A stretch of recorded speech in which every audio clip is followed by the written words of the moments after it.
Hey vinyl community, Jeff here again. Just time to do another one of my vinyl collection videos. We'll zip through these real quick. Today we're going to be looking at my Motley Crue collection. So let's just take a look at what we've got. I think I've got mostly just your standard stuff, one or two oddities, but for the most part. First one, Too Fast for Love. Now, I'm thinking most of the ones I've got are probably the more, not the most recent reissues, but the ones that came, a couple years ago. I believe is going to be the majority of mine. I don't know. They reissued them recently. What was it, like the 40th anniversary?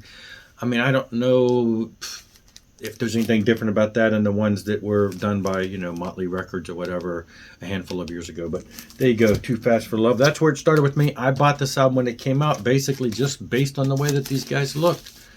And so back in the day, and that would have been, I'm not sure if we ever even saw the Live Wire video up and, until after we got the album, but one of those bands that we jumped on way back in the beginning, even on the East Coast. Shout the Devil, of course, came and fell in love with this album and loved the imagery and all kinds of great stuff. This was just such a great time in the band's history, of course. And then this is one of the slight oddities. I've seen a lot of these, concert bootleggy looking things with the Obi strips. Too Fast for Love. This is actually the Yes Festival '83. I've got a video of this. It's one of the more common ones. I used to have a poster back in the day on my wall that they had from the Yes Festival. So it's a decent recording. Great stuff. I've got some of these same people doing these recordings that are not quite as great. But anyway, Theater of Pain. There you go, Theater of Pain. I just noticed the top. Is that supposed to be kind of cropped like that? But, it was a little odd back in the day when this came out. It took us a while to get used to it, but, Dr. Feelgood. So, again, I think these are all the regular reissues there. Except these. Let me see, which is which. Girls, Girls, Girls. I actually have an OG copy.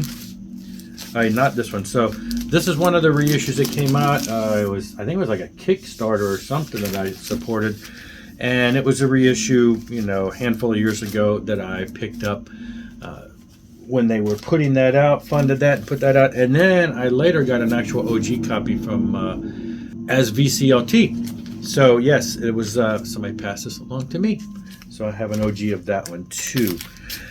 And then, of course, we got the unofficial release of the Motley Crue John Corabi album.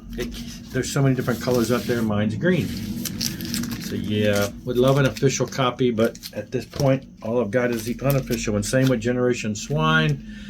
These are all the ones that came out, like in the past year.